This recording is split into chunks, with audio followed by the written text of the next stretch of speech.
ఇక విజయవాడలోని తుమ్మలపల్లి కళాక్షేత్రంలో ఏపీ ప్రభుత్వం తరపున ఉగాది వేడుకలను ఘనంగా నిర్వహించారు. భాషా సాంస్కృతిక శాఖ ఆధ్వర్యంలో సంబరాలు చేశారు. జ్యోతిని వెలిగించి ఏపీ సీఎం చంద్రబాబు కార్యక్రమాన్ని ప్రారంభించారు. ఇప్పుడు లైవ్ లో మాట్లాడుతున్నారు, చూద్దాం. ఒక మంచి కార్యక్రమానికి దానికి శ్రీకారం చుట్టాం. నేను చెప్పినప్పుడు చాలా మంది అర్థం చేసుకోరు. 20 ఏళ్లకు ముందు చెప్తే చాలా మంది ఈయననే మాట్లాడతాడు, 30 ఏళ్లకు ముందు మాట్లాడాను. ఇన్నవాళ్ళు బాగుపడ్డారు. నేను ఐటీ గురించి మాట్లాడితే కొంతమంది ఆలోచించారు, బాగానే ఉంది, మనం కూడా చదివిద్దాం అనుకున్నారు.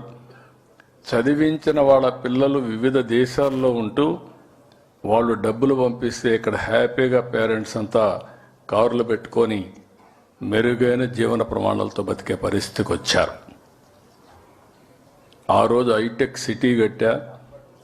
ఇప్పుడు నేను మాట్లాడేది క్వాంటమ్ వ్యాలీ, ఆర్టిఫిషియల్ ఇంటెలిజెన్స్. ఆ రోజు హైటెక్ సిటీ, ఐటీ, ఇప్పుడు quantum computing and artificial intelligence. అంటే మీరు గుర్తుపెట్టుకోవాల్సింది, మన తెలివికి అదనంగా ప్రపంచంలో ఉండే మేధావుల తెలివితేటలన్నీ ఉపయోగించుకొని మనం చేసే పనికి నిర్ణయం చేసే పరిస్థితి వస్తుందంటే అది ఈరోజు ఆర్టిఫిషియల్ ఇంటెలిజెన్స్ అని చెప్పి కూడా నేను మీకు తెలియజేస్తున్నా. ముద్దబ్బాయి కూడా కానీ ఉపయోగించుకుంటే ఎక్స్ట్రార్డినరీ స్టూడెంట్గా తయారైపోతారు. ఆ పరిస్థితికి వచ్చేస్తున్నాం. అంటే నిర్ణయాలు మారి రాబోతున్నాయి. ఈరోజు మాకు ఏది తెలియదని అనుకోవాల్సిన పని లేదు. మీ సెల్ ఫోన్లో అడిగితే ఏఐ ద్వారా చెప్పే పరిస్థితి వస్తుంది. అది వ్యవసాయం కావచ్చు, లేకపోతే మీకు ప్రపంచంలో ఉండే నాలెడ్జ్ కావచ్చు. ఏ భాషలో ఏది ఉన్నా మీకు ట్రాన్స్లేషన్ కావాలంటే 1 నిమిషంలో వచ్చే పరిస్థితి వస్తుంది. ఒకప్పుడు ట్రాన్స్లేటర్ కావాలి. ఇలాంటివన్నీ వస్తున్నాయి. ఇవన్నీ ఇంతవరకు నేను చాలా ప్రయత్నాలు చేశాను, చాలా ప్రయోగాలు చేశాను. ఈరోజు నేను ఆలోచించేది ఒక మహత్తరమైన కార్యక్రమానికి శ్రీకారం చుడుతున్నా. సంపద అనేది కొంతమందికి పరిమితం కాకూడదు. సంపద ప్రతి ఒక్కరికి అందుబాటులో ఉండాలి. ప్రతి ఒక్కరికి మెరుగైన జీవన ప్రమాణాలుంటే అదే నిజమైన సమాజం అని చెప్పేది నా ఉద్దేశం. అందుకే ఈరోజు నేను ఆలోచించింది, పుట్టుకతో ఎవ్వరు కూడా గొప్పవాళ్ళుగా పుట్టాం.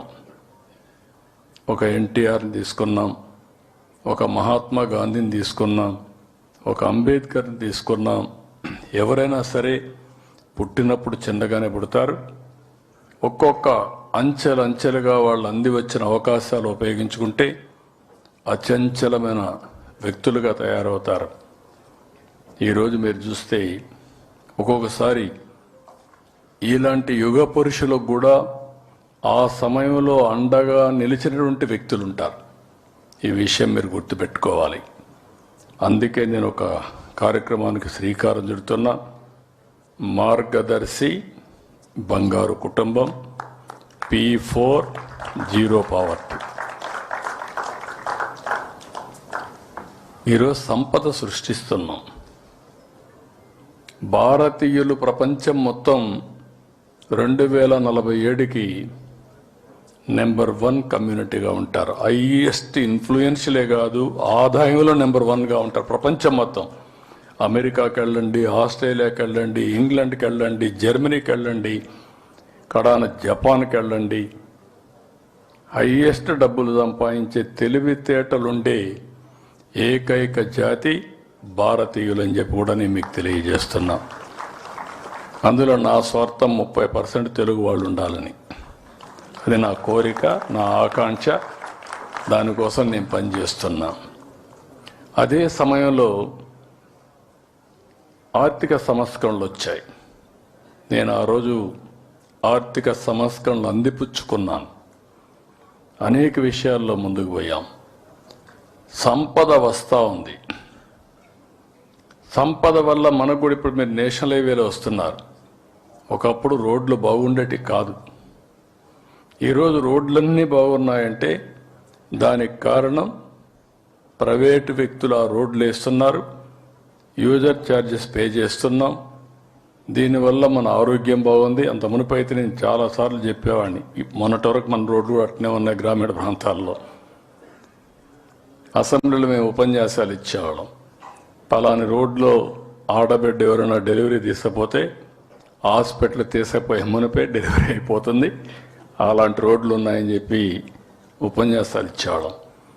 ఈరోజు నేషనల్ హైవేస్ మీరు చూశారు. ఒక చిన్న ఆలోచన 97, 98 ఆ ప్రాంతాల్లో నేను మలేషియాకు పోతే అక్కడ చిన్న బుడ్డ దేశం, 2 కోట్ల జనాభా, వాళ్ళ road east west corridor 8 lane road. అప్పట్లో మంది అప్పటికే 110 కోట్ల జనాభా, ఒక్క రోడ్డు లేదు.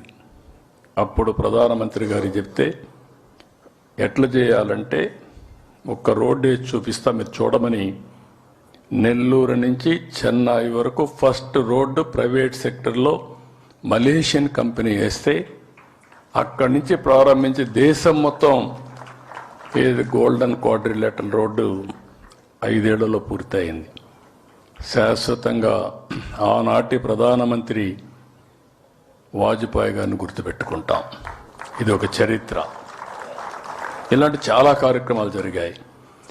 దీనివల్ల కొంతవరకు అందరికీ లాభం జరిగినా కొంతమంది బాగా డబ్బులు సంపాదించారు. అందుకని నేను ఆలోచించింది, సమాజం వల్ల మీరు పైకి వచ్చారు, తిరిగి సమాజానికి మీరు ఇవ్వండి. మీతో పుట్టిన వారు ఇంకా పేదవాళ్ళుగా ఉన్నారు, వాళ్ళను కూడా పైకి తీసుకొచ్చే కార్యక్రమం సంపన్నులకు అప్పచెప్పాలి, ప్రభుత్వం మానిటర్ చేయాలి. ఇది ఒక పాలసీ కింద తీసుకొచ్చి భవిష్యత్తులో ఈ రాష్ట్రంలో ఎవ్వరు కూడా పేదవాళ్ళు లేకుండా మొదటి ఫేజ్ 0 పావర్టీ, అక్కడి నుంచి మెరుగైన జీవన ప్రమాణాలు, అక్కడి నుంచి ఉన్నతమైన జీవన ప్రమాణాలు, అందరికి కూడా అవసరమైన వాళ్ళందరికీ అన్ని విషయాలు, నాణ్యత కలిగిన విద్య, ఆరోగ్యం, లేకపోతే జీవన పరిణామాలు, ఇవన్నీ చేసే కార్యక్రమానికి శ్రీకారం చుడుతున్నా. దీన్ని కానీ నేను చేయగలిగితే నా జీవితాశయం ఇది, నా లైఫ్ అంబిషన్, నా కోరిక. ఇది ప్రపంచానికి ఒక ఆదర్శం కావాలని. మనందరం మనుషులుగా పుట్టిన తర్వాత తెలివితేటలు వచ్చాయి, ఎన్నో ప్రయోగాలు చేశాం, ఇన్నోవేషన్స్ వచ్చాయి, టెక్నాలజీస్ వచ్చాయి, ఎన్నో బ్రేక్ త్రూస్ వచ్చాయి. అవన్నీ వచ్చిన తర్వాత ఇది మానవాళికి ఉపయోగపడాలి, మనుషులకు ఉపయోగపడాలి. మనతో పుట్టినవాడు ఇంకా తిండి లేదు అంటే, మనం పెద్ద పెద్ద ప్యాలెస్ల్లో ఉండి వాడికి ఇల్లు లేదు అంటే, ఇది సమాజం సిగ్గుపడాలి. అలాంటి కార్యక్రమానికి శ్రీకారం చుడుతున్నాను. ఇది జరిగితే నా జీవితం,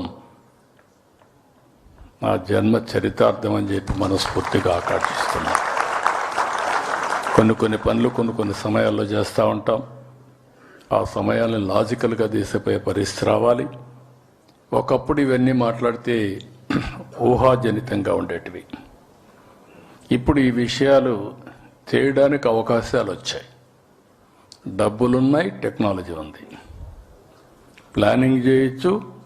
దాన్ని అమలు చేయడం కోసం రాష్ట్రం మొత్తం ఏ ఊర్లో ఏం జరిగిందో రియల్ టైంలో తెలుసుకుని మళ్ళా రియల్ టైంలో మెసేజ్ ఇచ్చే పరిస్థితికి వచ్చాం.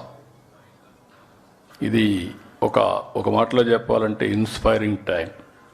ఈ సంవత్సరం ఏదైతే నాగపణి శర్మ గారు చెప్పారో, శ్రీ విశ్వావసునామ సంవత్సరం చిరస్థాయిగా ప్రపంచ చరిత్రలో ఉండే విధంగా తెలుగువారు చరిత్ర రాయాల్సిన అవసరం ఉంది. అదే 0P4, అదే మాదిరిగా 0 పావర్టీ, ఫైనల్గా ఆర్థిక అసమానతలు లేకుండా ఉండే వ్యవస్థ, అందరూ సమానంగా అందరికీ సమాన అవకాశాలు వచ్చే పరిస్థితి తీసుకురావాల్సిన అవసరం ఉంది. అలాంటి మంచి కార్యక్రమానికి మీరందరూ సహకరించవలసిందిగా మరొక్కసారి కోరుకుంటూ, మనుషులు అనుకుంటే ఏదైనా సాధ్యం, సంకల్పం, దృఢ సంకల్పం ఉంటే ఏదైనా ఎలాంటి జటిలమైన సమస్యన పరిష్కారం చేసే శక్తి ఒక్క మనుషులకే ఉంటుంది. అది తెలుగు జాతికి ఉండాలని ప్రపంచం మొత్తం ఒకప్పుడు జూయిష్ గురించి మాట్లాడేవాళ్ళం. రేపు ఎక్కడన్నా ప్రపంచంలో మాట్లాడితే దానికి ఎవరు కారణం అంటే ఆంధ్రప్రదేశ్ రాష్ట్రం ఒకటి ఉంది, తెలుగు జాతి ఉంది. ఏ సమస్యన పరిష్కారం చేయగలిగే శక్తి సామర్థ్యాలు వారికి ఉన్నాయని నిరూపించే బాధ్యత మీ అందరికీ ఉందని చెప్పి నేను మీకు తెలియజేసుకుంటూ, ఈరోజు నాగపండి శర్మ గారిని చాలా రోజుల నుంచి చూశాను. 30 సంవత్సరాల నుంచి చూస్తున్నా. ఆ రోజు సీఎంగా చూసా, ఈరోజు చూస్తున్నా. మనిషి క్లారిటీ ఏం తగ్గలేదు. అప్పుడు ఎట్టున్నాడో అట్లనే ఉన్నాడు, గట్టిగా ఇది చేస్తున్నారు. కానీ అదనంగా ఈరోజు ఏంటంటే వారి సేవలను గుర్తుపెట్టుకొని గవర్నమెంట్ ఆఫ్ ఇండియా కూడా పద్మశ్రీ అవార్డు ఇవ్వడం మన తెలుగు వారందరికీ గర్వకారణం. దానికి వారిని మనస్ఫూర్తిగా అభినందిస్తూ, మిమ్మల్ని అందరినీ కూడా మనస్ఫూర్తిగా అభినందిస్తూ మరొక్కసారి ఉగాది శుభాకాంక్షలు.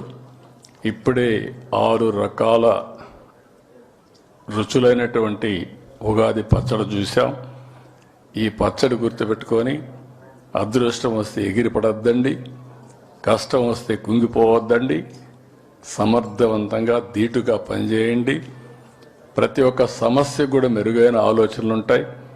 ఆ ఆలోచనలు చేస్తూ ఎప్పటికప్పుడు సమస్యలు పరిష్కారం చేసుకుంటూ ముందుకు పోవాల్సిందిగా మరొక్కసారి కోరుకుంటూ అందరికీ నమస్కారాలు, అందరికీ ధన్యవాదాలు. Thank you.